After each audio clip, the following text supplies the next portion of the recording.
베드로전서 5장 7절 보겠습니다. 7절부터 11절까지 받도록 하겠습니다.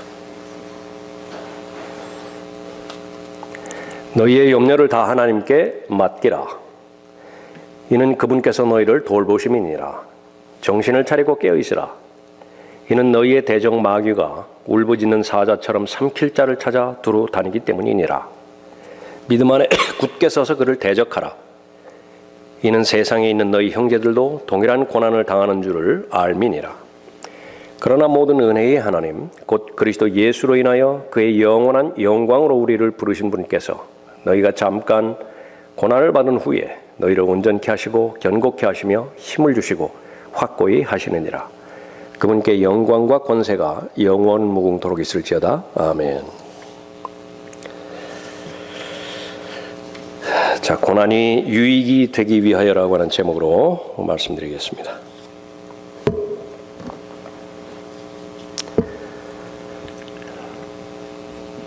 사람은 고생하려고 태어난다고 욥기에서도 말씀하셨고, 한 사람의 죄 때문에 그 죄가 세상에 들어온 이래로 신음소리는 그치지 않게 되어지지요.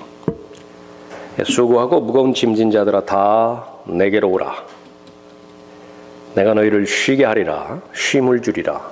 혼의 쉼에 대해서 약속하신 예수 그리스도의 초청에 따랐을 때 많은 부분에 있어서 우리는 쉼을 얻는 것이 분명한 사실이지만은, 그러나 여전히 고통은 남아 있습니다. 그러나 구원받기 이전에 그 고난이라고 하는 것은 그냥 고생이었죠. 구원받은 이후에는 그 모든 고난들은 의미가 있는 것입니다. 그것을 배우는 것이 고난을 잘 배우는 것이죠. 스마일 증후군이라고 있죠. 겉으로는 웃는데 그 사람이 오늘 저녁에 자살할 심정을 가지고 살아가는 사람을 말하는 것입니다. 인생에 있어서 어려운 고난들, 고생들 견뎌야 될 이유가 있기 때문에 포기하지 않는 것이죠. 잘 견디는 것입니다. 그러나 어느 지점에 오면 그 고난을 견뎌야 될 이유를 더 이상 발견하지 못할 때가 있습니다. 그러면 포기하는 것이죠. 인생 전체를 포기하는 것은 바로 자살로 연결되어지겠죠. 그마저 용기가 있어야 되는데 그런 용기가 없는 그런 거의 대부분의 상황 가운데서는 소망이 없어요. 아무런 희망도 없습니다. 그냥 절망 가운데서 하루하루를 버텨나가는 것이죠. 거기에 무슨 삶의 의미가 있겠습니까? 그리스도인이라고 해서 예외가 되어지는 경우는 아닙니다. 똑같은 현실적인 삶을 살아가는 데 있어서 삶의 문제들이 해결되어야 삶이 유지되어지죠. 더 나아가서 우리는 영적인 삶을 살아가는 하나님의 자녀들이죠. 오늘 본문에 나와 있는 것처럼 대적이 있습니다. 사탄이 계속해서 집어삼키고자 기회를 노리고 있죠. 모든 둘러싸고 있는 환경과 여건이 그리스도인을, 우리를 아주 깊은 구렁으로 빠져 들어가도록 그렇게 몰아가고 있는 것을 경험을 통해서, 체험을 통해서 알고 있는 것이, 어느 날 눈을 떠보면 아닌 게 아니라 깊은 구덩이 한가운데 자신이 빠져 있는 것입니다. 주위를 아무리 둘러보아도 다시 회복될 기미가 보이지 않고, 그러면은 더 이상 기도할 의욕도 없고 하나님의 말씀에 의지할 그런 열망도 없어지죠. 포기하고 싶다고 해요. 마귀는 그 막다른 골목으로 몰아가서 모든 것을 포기했을 때에 이제 집어삼키기를 원하는 것입니다. 성경은 분명하게 가르쳐주고 있습니다. 이 고난은 현실적이고 그것도 보편적이라고 하는 사실입니다. 거듭난 그리스도인 가운데서 이 고난으로부터 자유로워질 수 있는 사람은 아무도 없다고 말씀하고 있죠. 형제라고 한다면, 그 사람의 신분이 그리스도인이라고 한다면 모두가 다 고난을 받게 되어 있어요. 그 고난에 대해서는 반드시 견뎌야 될 이유가 있다고 가르쳐 주시는 것입니다. 맹목적으로 그냥 고생하는 것이 아니에요. 고난을 이기면 어떻게 되는 것인가? 또 본문 말씀에 있는 것처럼 하나님의 영광에 참여하게 되는 것이죠. 반드시 그렇게 해야 됩니다. 그래서 구원받은 하나님의 자녀가 성숙하는 과정을 통과해서 궁극적으로는 하나님의 영광에 참여를 해야 되는데, 그것이 바로 고난이 유익이 되게 해야 될 이유가 있는 것입니다. 반드시 고난이 유익이 되어야 됩니다. 그러기 위해서는 고난을 잘 배울 수 있어야 됩니다. 그러기 위해서 본문에서 그 세 가지로 말씀하십니다. 제일 첫 번째로 고난이 올 때 하나님께 나아가야 된다고 말씀하시죠. 7절 보십시오. 너희의 염려를 다 하나님께 맡기라. 이는 그분께서 너희를 돌보심이니라. 그분께서 너희를 돌보심이니라. 개인적인 관계가 맺어졌을 뿐만 아니라 이것은 너무 가까운 사이지요. 둘 사이에 다른 제3자가 개입할 여지가 없는 상태입니다. 그렇게 맺어진 것이 바로 구원받은 하나님의 자녀들이에요. 그 구원받은 하나님의 자녀들이 하나님의 허락하신 뜻 가운데서 고난이 찾아올 때 하나님께서 제일 원하는 것은 명령형으로 주어졌죠.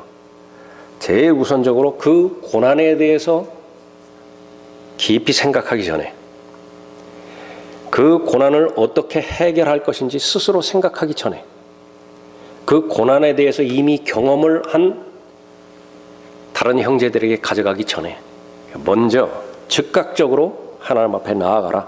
너희의 염려를 다 하나님께 맡기라.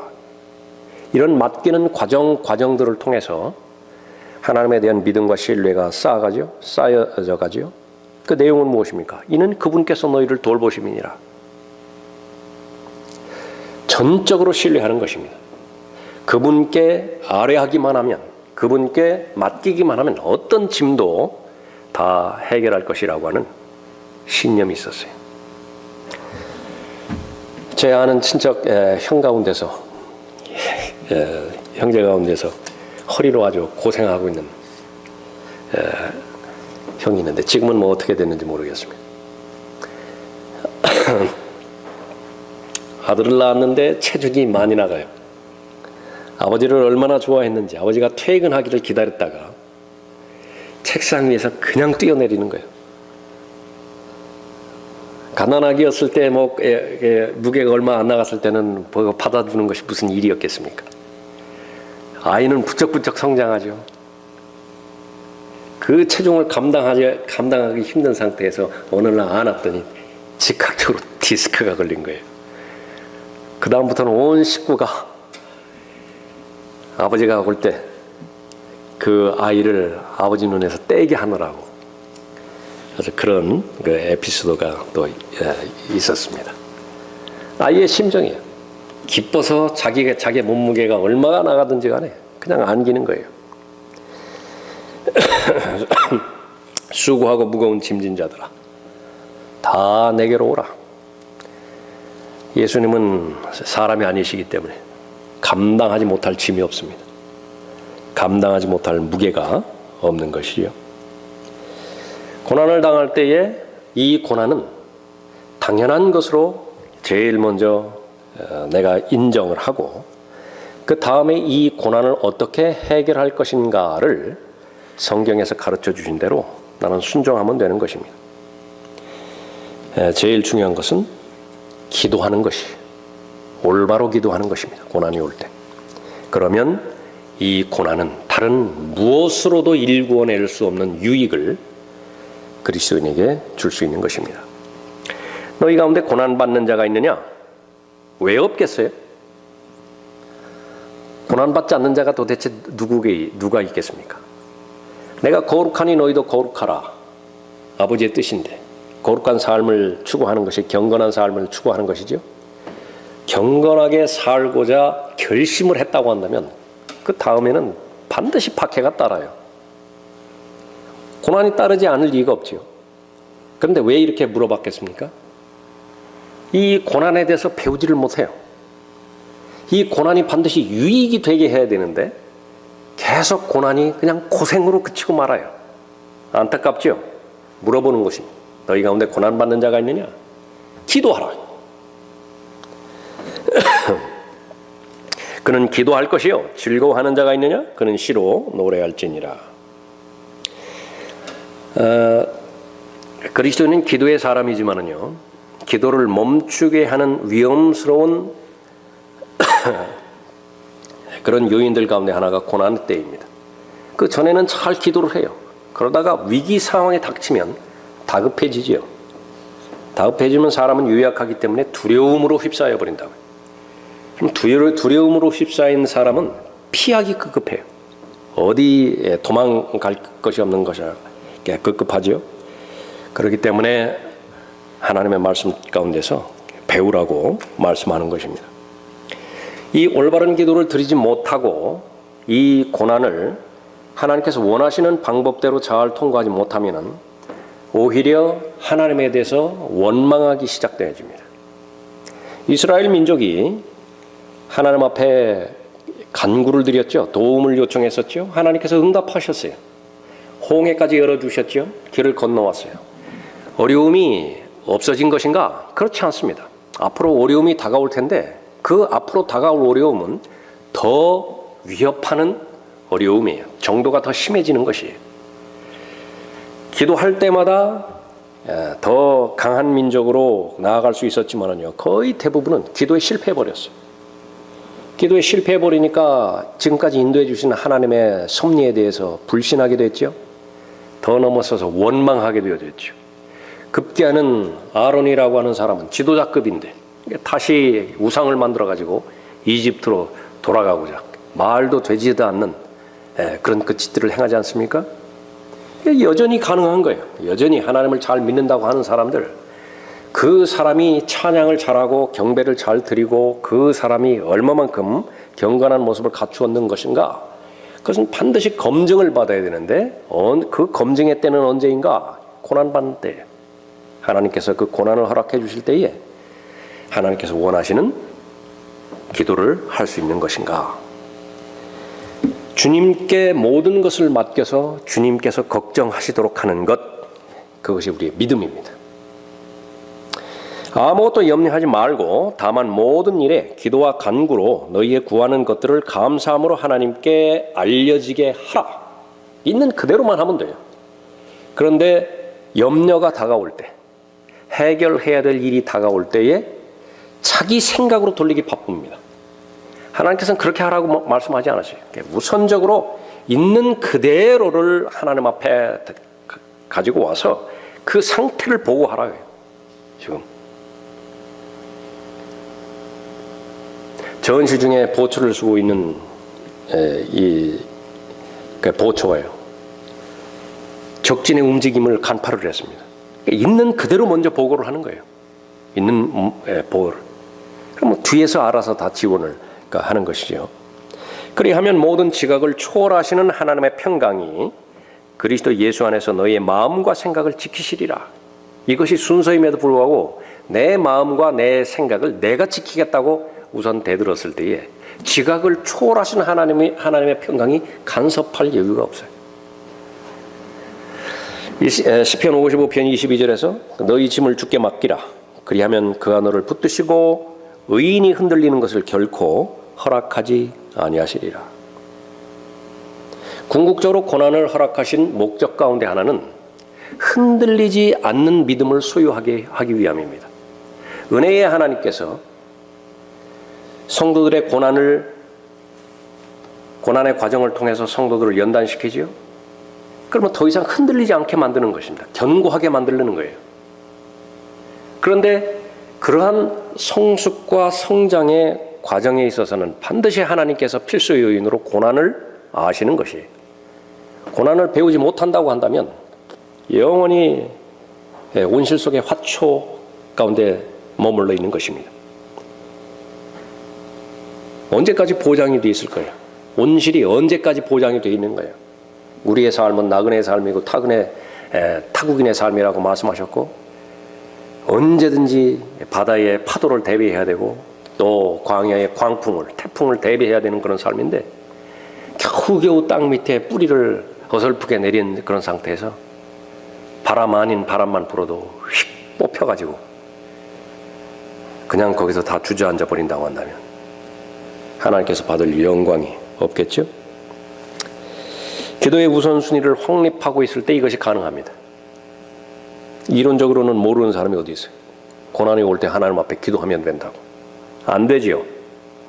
안 되는 경우를 자세히 분석을 해보면 내 기도 생활이 없었어요. 여러분의 기도 생활을 매일매일마다 점검해 보는 것, 그것은 너무나 귀한 것입니다. 너희는 먼저 하나님의 나라와 그분의 의의를 구하라고 말씀하셨죠? 기도의 삶에 있어서 기도라고 하는 것은 내가 억지로 하나님 앞에 매달려서 나의 뜻을 하나님의 도움으로 관철시키는 과정이 아니라 이것은 육신적인 기도예요. 이방인의 기도예요. 제일 먼저 하나님의 뜻을 알아야 되죠. 하나님의 뜻을. 하늘에 계신 하나님의 뜻을 나를 통해서 실현시키게 하는 모든 과정, 그것이 기도예요. 거의 대부분 내 뜻과 하나님의 뜻이 충돌이 되거든요. 충돌이 될 때 육신적인 그리스도인의 상태의 기도는 하나님의 뜻을 꺾어버리는 거예요. 내 뜻을 관철시키려고 때를 쓰는 것입니다. 그건 더 이상 기도도 아니에요. 이게 반대 과정이에요. 반대 과정.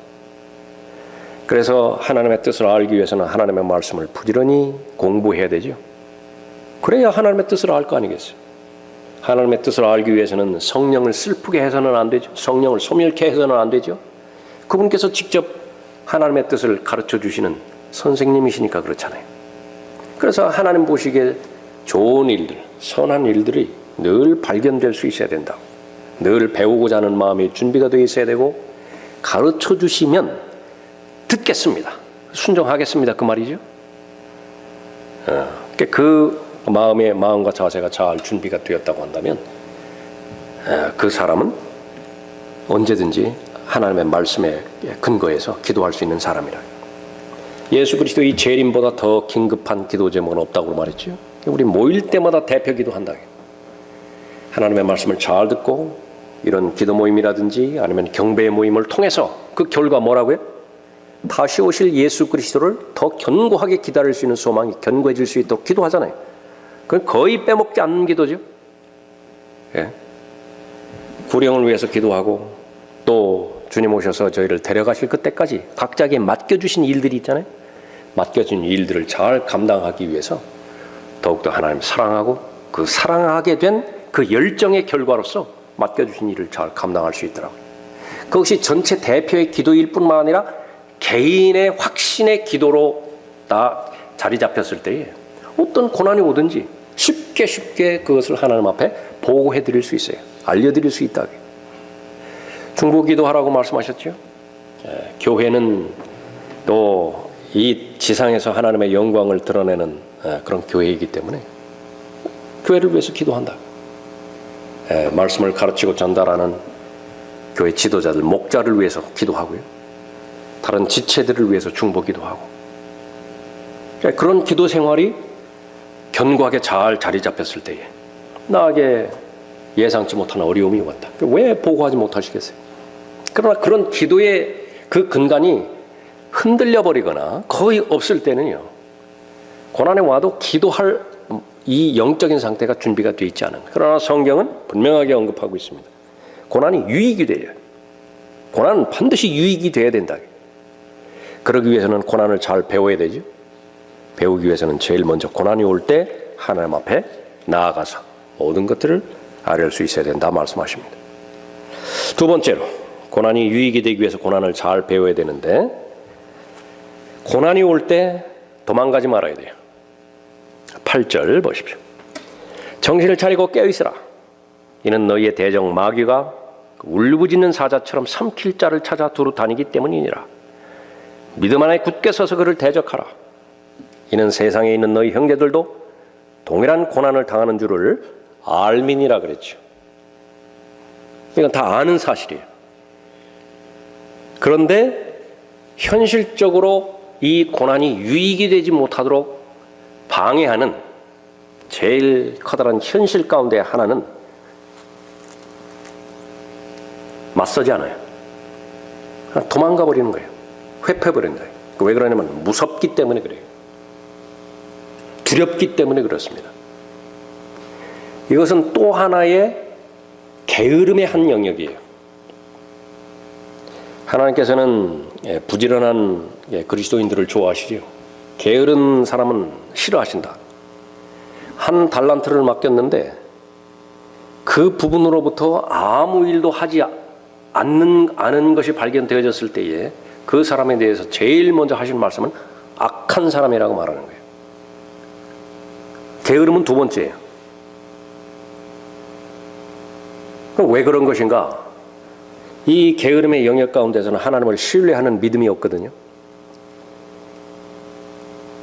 자신이 중심이 되어서 모든 것을 헤쳐나가려고 하니까 두려움에 휩싸이는 거예요. 마땅히 해야 할 일이 앞에 있거든요. 근데 이 해야 할 일에 대해서 자신감이 없어요. 자꾸 미루는 겁니다. 결국은 한다고요. 그 일을 결국은 해요.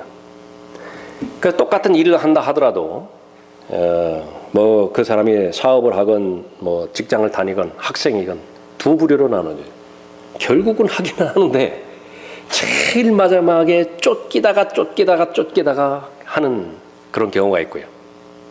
또 하나는 한 발만 앞서가요. 미리미리 다 해놓고서 예를 들어서 직장에서 상사가 그 프로젝트 어떻게 됐느냐고. 그러면 이미 책상에 다 돼 있어요. 모든 것이 다 돼 있는 것이 아니라 우선순위에서 제일 앞에 있는 것은 이미 완성이 돼 있어요. 갖다 주면 된다. 그럼 마치 그 사람은 거의 모든 것을 다 해놓은 것처럼 사람처럼 그렇게 인정을 하는 거예요. 아니에요. 그 사람은 다음번에 또 하는 것입니다. 중간고사, 기말고사 준비하는 것도 마찬가지죠. 그러니까 다급해서 하면 공부도 하면 즐거운 부분도 있죠. 그러니까 재미있는 부분도 있어요. 다 즐겁고 다 재미있는 것은 아니지만은. 그러나 그런 부분들을 모두 상실해버리고 그냥 스트레스만 받아요. 어차피 하는 일은 일이라. 그러나 질적인 수준은 떨어질 대로 떨어지고 그런 것들은 세상 일에서 그렇다 친다 하더라도요. 영적인 일에서까지 밀려들면 안 돼요. 영적인 부분에 있어서는 모든 것을 다 적극적으로 대해야 돼요. 그러니까 승리의 비결은 적극적으로 대처하는 것이에요. 그럼 마귀가 좋아하는 사람은 어떤 사람이냐? 소극적인 사람이에요. 기도도 소극적으로 하고 대처도 소극적으로 하고 마귀에게 틈을 주지 않고 마귀에게 점유당하지 말아야 되는 것은 그리스도인의 가장 거룩한 의무 가운데 하나인 것인데 마귀는 어떤 사람을 쓰는 것이냐. 교리적으로 알았지만 자신의 마음을 깨끗하게 하기는 해요. 그런데 채우지를 않아요. 겉사람을 벗는 것에 있어서는 부지런히 해요. 계속 자백한다고요. 그러나 그 다람쥐 쳇바퀴 도는 그 과정을 탈피하기 위해서는 반드시 새 사람을 입어야죠. 그러잖아요. 새 사람을 입어야죠. 새 사람을 입지를 않아요. 소극적이라. 계속해서 시험에 들지 않기만을 위해서 기도한다. 그것이 기도 제목이 전부예요. 철저하게 마귀를 대적해야 되고 철저하게 하나님 앞에 가까이 가야 되고 적극적으로 하나님께서 예배해 주신 전신 갑으로서 무장해서 칼집에서 칼을 뽑아야 돼요. 그래서 휘둘러야 된다. 기도도 그렇게 적극적으로 해야 되고 영적인 삶도 그렇게 적극적으로 해야 돼요. 우리가 영적 전쟁 공부하면서 배워서 아는 것처럼 하나님께서는 이 등에 대해서는요 무기를 마련해 주신 적이 없어요. 그러니까 적이 와가지고 등에 찔려버리면 그냥 찔려야 된다. 수없이 쏟아지는 불붙은 화살들이 있는 것인데 화살들이 앞에서 올 때는 다 방어가 가능하지만은요 그 불붙은 화살이 뒤에서 올 때는 쏙 쏘면 책이에요. 언제 등 뒤에 맞을 환경이 있어요? 도망갈 때 힘에 버거워가지고 뒤로 돌아 해가지고 도망갈 때 그건 맞을 수밖에 없어요. 깨어있으라 말씀하시죠. 정신 차리고 깨어있으라.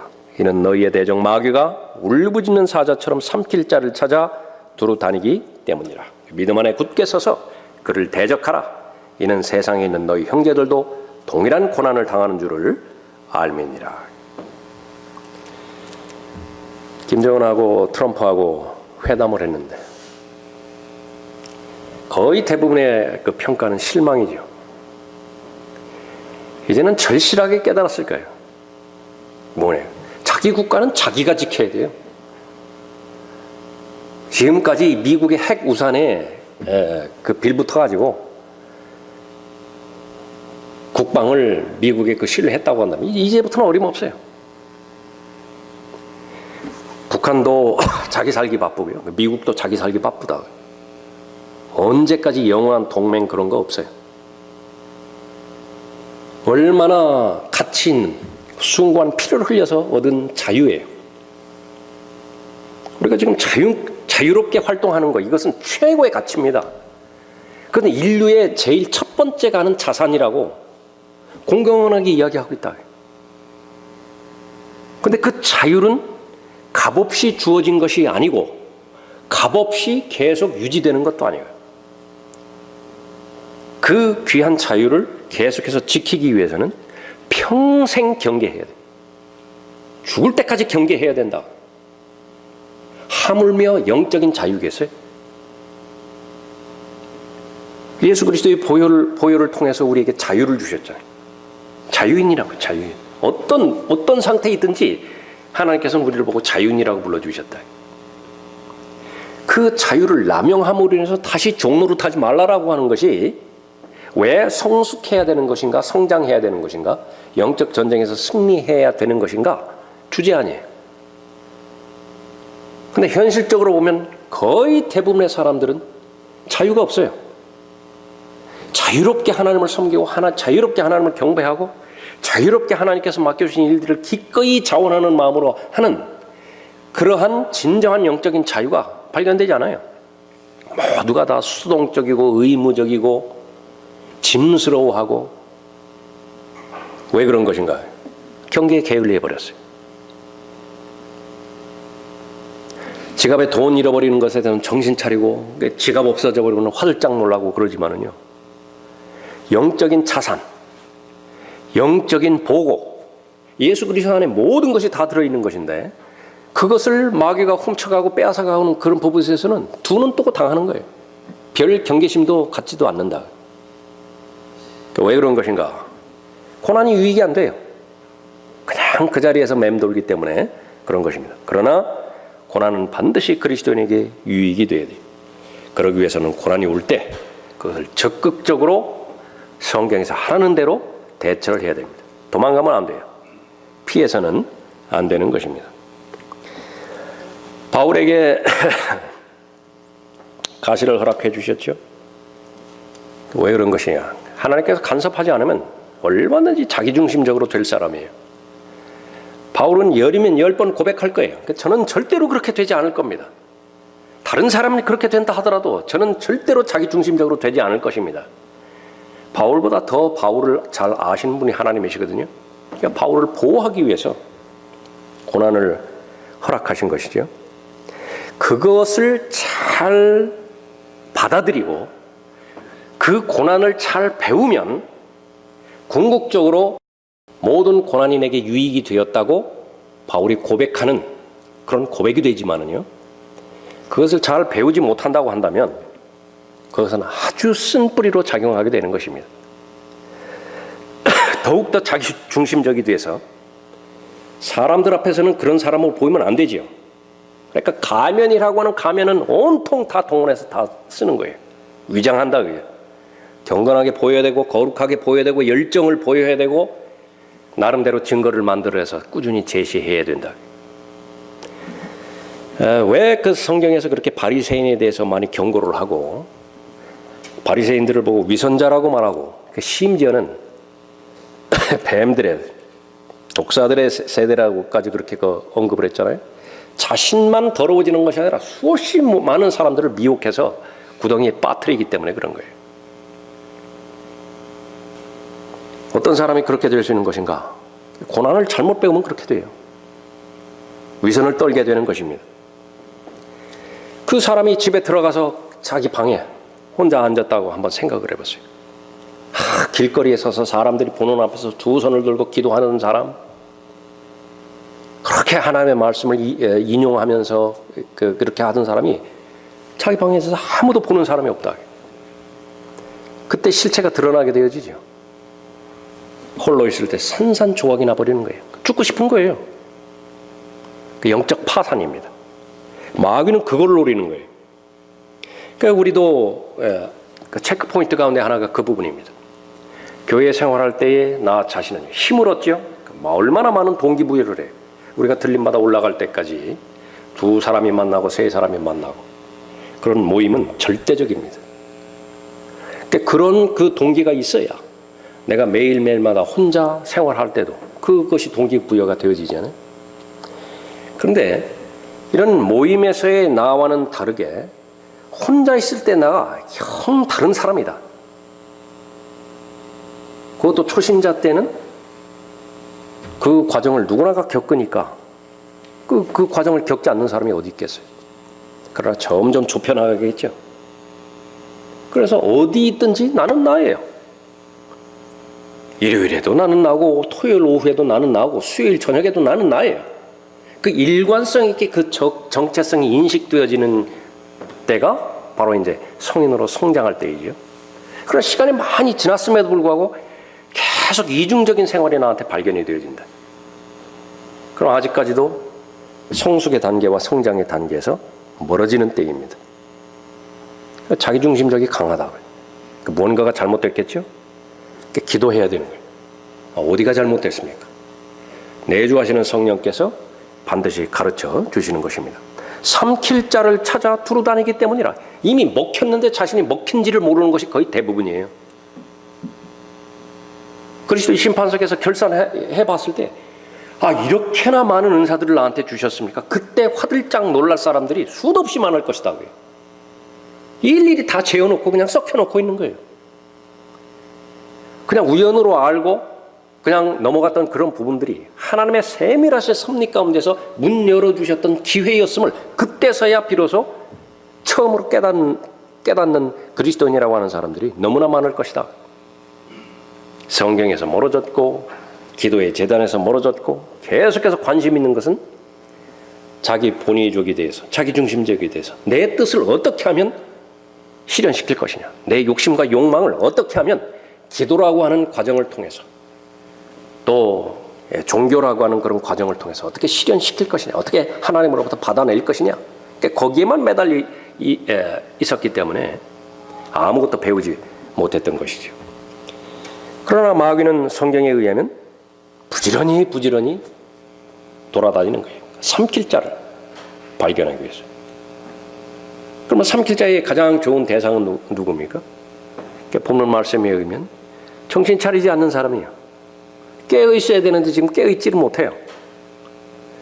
말씀의 삶도 중단이 되어 있고 기도의 삶도 중단이 되어 있고 그냥 하나 버티는 것은 종교 행위로 그냥 버티는 사람들, 제일 좋아하는 사람이에요. 마귀가. 달아나라고 말씀하신 것이 아니라 대적하라고 명령하셨죠. 도망가지 말라고. 대적하라. 대적하라. 그러므로 하나님께 복종하라. 마귀를 대적하라. 그리하면 그가 너로부터 도망하리라. 마귀가 그리스도인을 점유하기 제일 좋은 때는 수동적이 될 때입니다. 어떤 상황과 여건들에 대해서 계속 수동적으로만 자기 보호에만 급급하고 그런 상태에 마귀가 제일 좋아하는 상태일 것이다. 하나님께서는 하나님의 자녀가 싸움을 벌이는 데 있어서 그 싸움은 승산이 없다. 절대로 허락하지 않으십니다. 그 링에 절대로 나를 올라가라고 하지 않으세요. 하나님께서는 나의 훈련의 정도를 알고 계시죠. 믿음의 분량을 알고 계시죠. 특히 상대방의 전력까지도 다 잘 알고 계세요. 승산이 있으니까 올라가라고 하는 거예요. 거기 가서 하나님을 온전히 신뢰하고 하나님을 의뢰함으로 인해서 갈보리 십자가로부터 이미 승리해 놓은 모든 원천들을 다 공급받아서 기도를 받을 수 있죠. 능력을 받을 수 있죠. 은혜의 힘을 받을 수 있죠. 있는 그대로 하라. 전술 그대로 하라. 그러면 이길 수 있다고 말씀하시는 것이죠. 아무리 두려워 보이는 상대라 하더라도요. 그 한 번의 전투를 통해서 다른 것으로부터는 얻을 수 없는 유익을 얻게 되는 것입니다. 그만큼 믿음의 단계가 부쩍 도약되는 것이 고난은 반드시 유익이 돼야 됩니다. 고난이 유익이 되지 않는다고 한다면 하나님에 대해서 불신할 뿐만 아니라 하나님을 원망할 수도 있고 하나님 앞에 영광을 돌리지 못하기 때문에 그렇죠. 반드시 고난이 유익이 되어야 됩니다. 그러기 위해서는 고난을 잘 배워야 되죠. 고난을 잘 배우려면 마지막 세 번째로 고난이 올 때 그 결과를 믿을 수 있어야 됩니다. 고난을 잘 통과했을 때 무엇이 나를 기다리고 있는 것인가? 그 결과를 믿을 수 있어야 돼요. 10절 보십시오. 그러나 모든 은혜의 하나님 곧 그리스도 예수로 인하여 그의 영원한 영광으로 우리를 부르신 분께서 너희가 잠깐 고난을 받은 후에 너희를 온전케 하시고 견고케 하시며 힘을 주시고 확고히 하시느니라. 그분께 영광과 권세가 영원 무궁토록 있을지어다. 아멘. 모든 은혜의 하나님이라고 그랬죠. 예수 그리스도는 은혜와 진리가 충만하신 하나님이십니다. 몸으로 오셨죠. 목적은 무엇입니까? 그 은혜를 주시기 위해서, 그 진리를 주시기 위해서 몸으로 오셨어요. 어떻게 주실 수 있었던가요? 반드시 두 단계를 통과하셔야 되는데 하나는 고난을 통과하셨고 하나는 영광에 들어가신 거예요. 그 두 과정은 필수적입니다. 베드로전서 1장 10절, 11절, 12절에서 무엇이라고 말씀하세요? 천사들도 탐구하기를 바랬던 것이 있었죠. 어디까지가 그리스도의 고난인가? 언제가 그리스도의 영광인가? 고난과 영광이라고 하는 것은 한 그릇이라요. 한 그릇.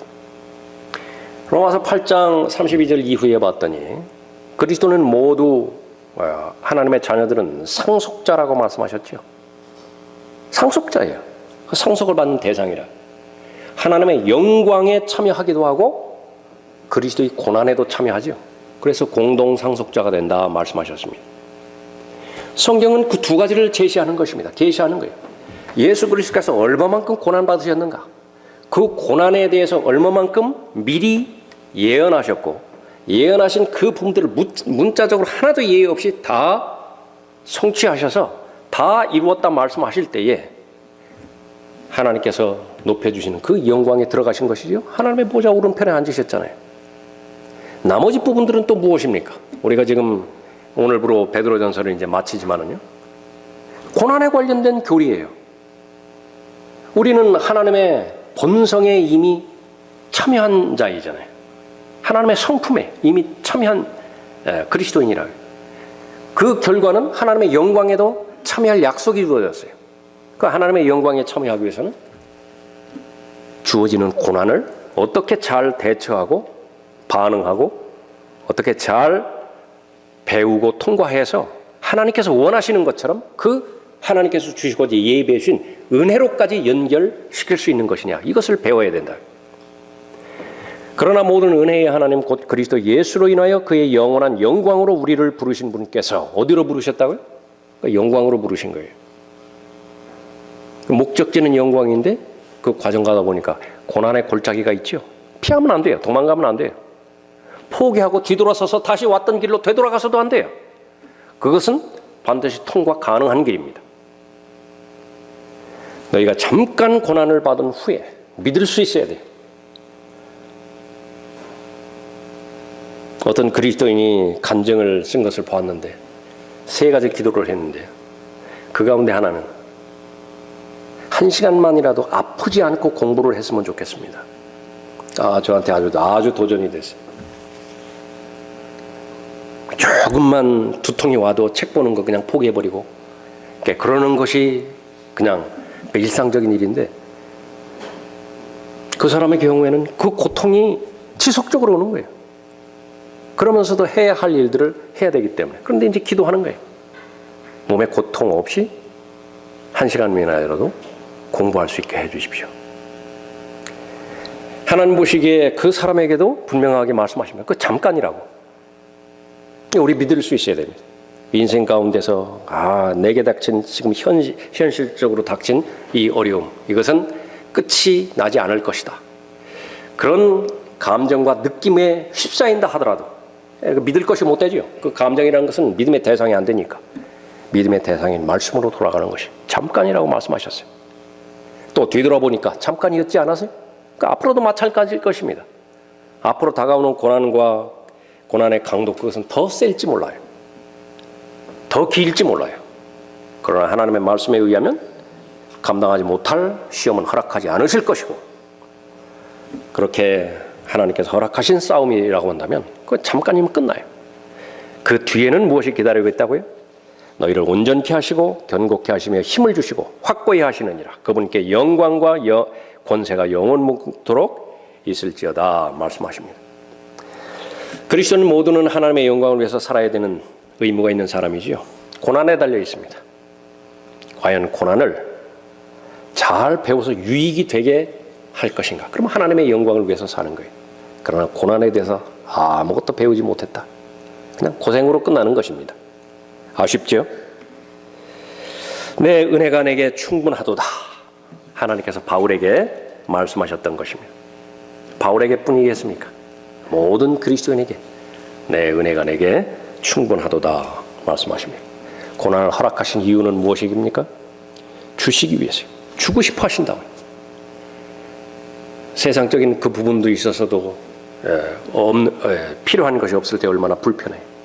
그러니까 영원한 영광에서 반드시 필요한 것을 하나님께서 주시기 위해서, 은혜 안에 모든 것이 다 포함이 되어 있는데 바로 나의 선의 완성을 이루기 위해서 고난을 허락하시는 것입니다. 믿음으로 받아들일 수 있죠? 고난은 잠깐입니다. 곧 나오게 되는 것이에요. 그것이 죽음일 수도 있습니다. 그것이 휴거일 수도 있죠? 위에서 올라가서 공중에서 주를 만나게 뵀을 때는 모두가 다 예예요. 예스예요. 모두가 다 아멘이에요. 잠깐이라고 말씀하셨으면 잠깐이에요. 그냥 지상에서는 너무나 긴 고통의 기간이었다고 그렇게 말할지를 모르지만 하나님의 말씀은 사실이기 때문에 그런 것입니다. 하나님께서는 여러분이 약한 채로 이 세상 계속해서 당하기나 하고 얻어맞기나 하고, 그러고서 얻어맞은 상태에서 징징거리는 어린아이 상태에서 하나님 앞에 왔고, 나 이번에 또 맞았습니다. 또 맞았습니다.